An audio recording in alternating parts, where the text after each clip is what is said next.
ধর্ষণ একটি সামাজিক সমস্যা। এই সমস্যায় জর্জরিত পুরো দেশ। এই ঘৃণ্য অপরাধ প্রবণতা জন্ম নেয় বিকৃতমনস্ক মানুষের মাথা থেকে। তাই এই অপরাধের বিরুদ্ধে দেশের পুলিশ প্রশাসনকে যথেষ্ট সক্রিয় থাকা উচিত। বর্তমান কলকাতা তিলোত্তমা কাণ্ডে বিচলিত সমস্ত মহল। এর মধ্যে আমাদের রাজ্য বিধানসভায় পাশ হয়ে গেল অপরাজিতা বিল। আজকের কারেন্ট রিসার্চ এই ইউটিউব চ্যানেলের পর্বে অপরাজিতা বিল, এই বিলটিতে ঠিক কী বলা হয়েছে সেই বিষয়ে কথা বলা হবে। সঙ্গে থাকুন শেষ পর্যন্ত। ভারতীয় ন্যায় সংহিতার ৬৪ নম্বর ধারায় ধর্ষণের ক্ষেত্রে ন্যূনতম ১০ বছরের কারাদণ্ড থেকে যাবজ্জীবন এবং জরিমানার বিধান রয়েছে। এই বিলে ধর্ষণের ক্ষেত্রে ফাঁসির বিধান রাখা হয়েছে, অথবা দণ্ডিত যতদিন জীবিত থাকবে ততদিন জেলে থাকার বিধান, সঙ্গে জরিমানা। ধর্ষণ এবং খুনের ঘটনায় মৃত্যুদণ্ডের বিধান রাখা হয়েছে, সঙ্গে জরিমানাও। গণধর্ষণের ঘটনায় কঠোরভাবে আমৃত্যু জেল থেকে শুরু করে মৃত্যুদণ্ডেরও বিধান রাখা হয়েছে। ধর্ষক যদি পুলিশ অফিসার, পাবলিক সার্ভেন্ট, সশস্ত্র জওয়ান, ম্যানেজমেন্টের কেউ হন, বা কারারক্ষী, মহিলা ও শিশু আবাসিক কর্তৃপক্ষের যদি কেউ হয়ে থাকেন, বা হাসপাতালের কর্মী, আধিকারিক, এদের মধ্যে যদি কেউ হন, তাহলে রয়েছে আরও কড়া আইনের ব্যবস্থা। সরাসরি আমৃত্যু জেলবাস বা মৃত্যুদণ্ড। অ্যাসিড ছুঁড়ে আহত করলে বিচার হবে সেশন কোর্টে, সাজা আমৃত্যু জেল এবং জরিমানা। নির্যাতিতার নাম, ধাম, পরিচয় প্রকাশ করলে ৩ থেকে ৫ বছরের জেল পর্যন্ত হতে পারে এবং সঙ্গে জরিমানা।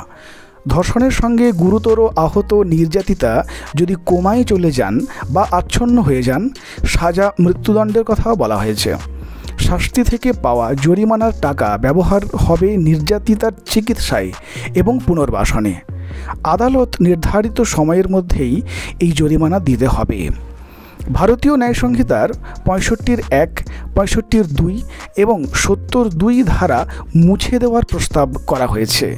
ওই ধারায় নির্যাতিতার বয়সের উল্লেখ রয়েছে, অর্থাৎ ১২ বছরের নিচে, ১৬ বছরের নিচে, ১৮ বছরের নিচে হলে আলাদা সাজার কথা বলা আছে। এই বিলে সমস্ত ধর্ষণের ক্ষেত্রেই চরম সাজার বিধান রাখা হয়েছে।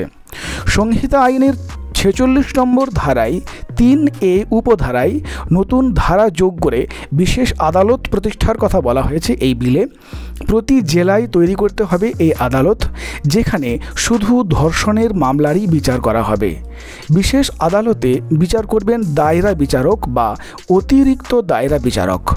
কলকাতা হাইকোর্টের সম্মতি নিয়েই চলবে বিচার। নির্যাতিতার হয়ে মামলা লড়ার জন্য অন্তত ৭ বছরের অভিজ্ঞতা আছে এমন বিশেষ কৌঁসুলি নিয়োগ করবে রাজ্য সরকার। জেলা স্তরে বিশেষ বাহিনী গড়বে সরকার। বাহিনীর নাম হবে অপরাজিতা টাস্ক ফোর্স, যার মাথায় থাকবেন ডেপুটি পুলিশ সুপার পদমর্যাদার কোনো আধিকারিক। ধর্ষণের মামলার তদন্তে অগ্রাধিকার দেওয়া হবে মহিলা অফিসারদের। তারা তদন্তে কোনো সাহায্য চাইলে সরকারি আধিকারিককে দ্রুত তা করতে হবে। এই তদন্তে যদি কেউ ইচ্ছাকৃত দেরি করতে বা করাতে চান, তাহলে তারও ৬ মাস পর্যন্ত কারাদণ্ড এবং ৫,০০০ পর্যন্ত জরিমানার কথা বলা হয়েছে। এফআইআর করার ২১ দিনের মধ্যেই তদন্তটি শুরু করতে হবে এবং তা না হলে এসপি পদমর্যাদার অফিসারের নেতৃত্বে আরও ১৫ দিন সময় দেওয়া যেতে পারে, তবে তার বেশি নয়। ধর্ষণ বা ধর্ষণ করে খুনের মামলায় চার্জশিট জমা দেওয়ার ৩০ দিনের মধ্যেই শেষ করতে হবে সম্পূর্ণ বিচার প্রক্রিয়া। এই অপরাজিতা বিল সম্পর্কে অনেকেরই জিজ্ঞাসার ভিত্তিতে এই পর্ব তৈরি করা হলো। শেষ পর্যন্ত সঙ্গে থাকার জন্য অনেক ধন্যবাদ। এই চ্যানেলে সাম্প্রতিক নানান বিষয় এবং শিল্প সাহিত্য নিয়ে আলোচনা করা হয়। সঙ্গে থাকতে চাইলে চ্যানেলটিকে সাবস্ক্রাইব করে